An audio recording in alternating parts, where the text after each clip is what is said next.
आने लगा है। ताजा मामला ग्वालियर से सामने आया है। युवा कांग्रेस ने ईवीएम की अर्थी निकालकर अपना विरोध जताया। फूलबाग चौराहे पर हुए इस विरोध प्रदर्शन में ईवीएम को अर्थी पर सजाकर युवा कांग्रेस के कार्यकर्ताओं ने सड़क जाम कर नारेबाजी भी की। वहीं कांग्रेसियों का कहना है कि जब ईवीएम पूरी दुनिया में बैन है तो भारत में इससे चुनाव क्यों कराए जाते हैं। ईवीएम से वोटिंग के समय निकलने वाली वीवीपैट पर्ची की गणना कराई जानी चाहिए। आपको बताना चाहता हूँ, ईवीएम को हम बंद करवाना चाह रहे हैं। मैं ये भी नहीं कह रहा कि ईवीएम बंद हो जाए।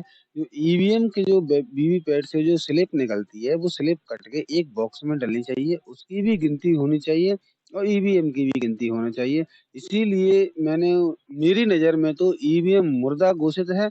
मैं नहीं चाहता कि यहाँ जब अमेरिका, फ्रांस जैसे देशों में ईवीएम बंद है, तो भारत में भी ईवीएम बंद होना चाहिए। देखो, कांग्रेस तो जोरों तोरों से तैयारी कर रही है और जब तक ईवीएम बंद नहीं रहेगी तब तक कुछ भी नहीं रहेगा। ईवीएम से क्या फर्जीवाड़ा होता है। ईवीएम बंद रहेगी तो सभी लोग।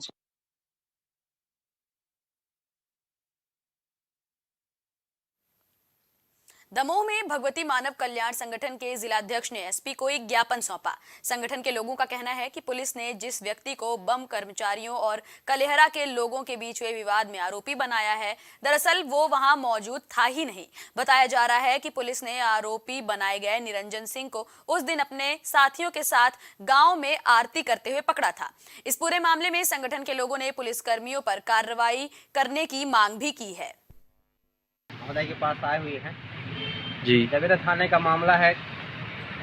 जबेरा थाना अंतर्गत ग्राम कलेहरा में निरंजन सिंह के खिलाफ संगठन के कार्यकर्ता झूठी रिपोर्ट जबेरा थाने में दर्ज कर दी गई।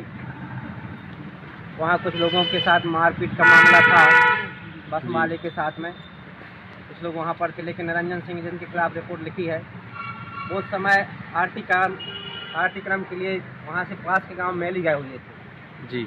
वहाँ प्रत्यक्षदर्शी बता रहे हैं कि वो यहाँ पर नहीं थे और जहाँ आरती कर रहे थे वहाँ भी लोग 50 लोग इसके गवाह हैं, साक्षी हैं।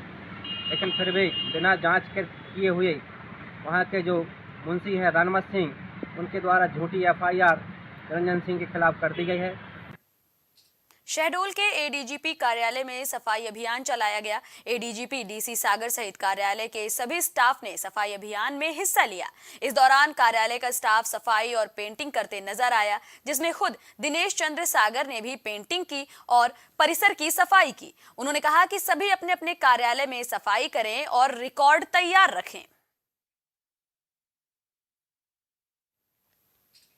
मध्य प्रदेश के खबर ग्वालियर से आ रही है, जहां पड़ाव थाना पुलिस ने नर्सिंग छात्रा से दुष्कर्म का मामला दर्ज किया है। आरोप है कि छात्रा से दुष्कर्म की वारदात को अंजाम देने वाला लोको पायलट है, जिसका नाम सोहन पाल है और पुलिस ने आरोपी को गिरफ्तार कर लिया है।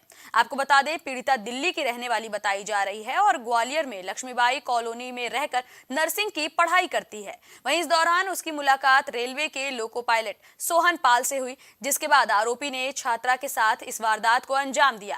फिलहाल पुलिस मामले की जांच पड़ताल कर रही है। करीब कुछ दिन पूर्व जो है एक युवती द्वारा रिपोर्ट दर्ज कराई गई थी कि उसके जो भाई का दोस्त था लोको पायलट, उसके द्वारा उसको विश्वास में लेकर और धोखे से उसके साथ दुष्कर्म किया गया था। उस पर से धारा 376 का अपराध पंजीबद्ध किया गया था और वो पुलिस लगातार गिरफ्तारी का प्रयास कर रही थी और वो फरार था।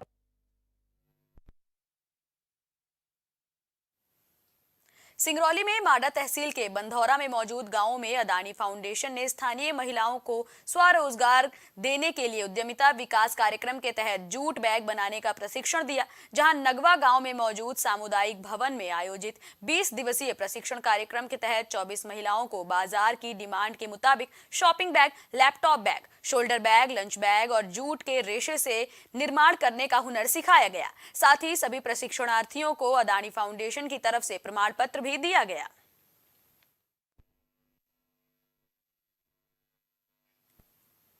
नरसिंहपुर में विकसित भारत संकल्प यात्रा निकाली जा रही है। ये यात्रा केंद्र सरकार की योजनाओं का फायदा उनके लाभार्थियों तक पहुंचाने के लिए निकाली गई है। इस यात्रा में शिविर के जरिए वंचित लाभार्थियों को योजनाओं का फायदा देने की कोशिश की जा रही है। भारत सरकार की ओर से इसकी मॉनिटरिंग भी हो रही है, जिसके तहत विकसित भारत संकल्प यात्रा का निरीक्षण करने के लिए सुनील पाल ने विकसित भारत संकल्प यात्रा के दौरान लाभार्थियों को योजनाओं का लाभ भी गिनाया।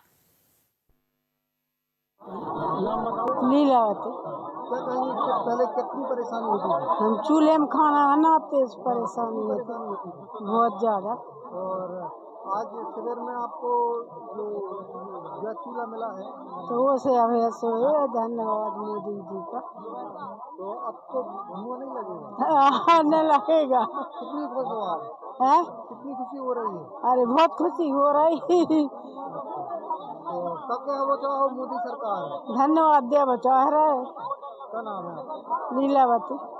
जी, ये विकसित भारत संकल्प यात्रा के लिए आज जॉइंट सेक्रेटरी जिनको हमारे नरसिंहपुर ज़िले का प्रभारी बनाया गया था सर आए थे, सुशील पाल सर, और उनके द्वारा यहाँ पे हमारे जो टीम है उनके द्वारा सांस्कृतिक कार्यक्रम दिए गए और यहाँ का लोकल जो हमारा कल्चर है, संस्कृति है, वो दिखाई गई। तो वो काफ़ी उसको देखकर प्रसन्न भी हुए हैं। साथ ही साथ विभिन्न प्रकार के आवेदन जो प्राप्त हुए हैं उनका त्वरित निराकरण करने का निर्देश भी उन्होंने दिया है।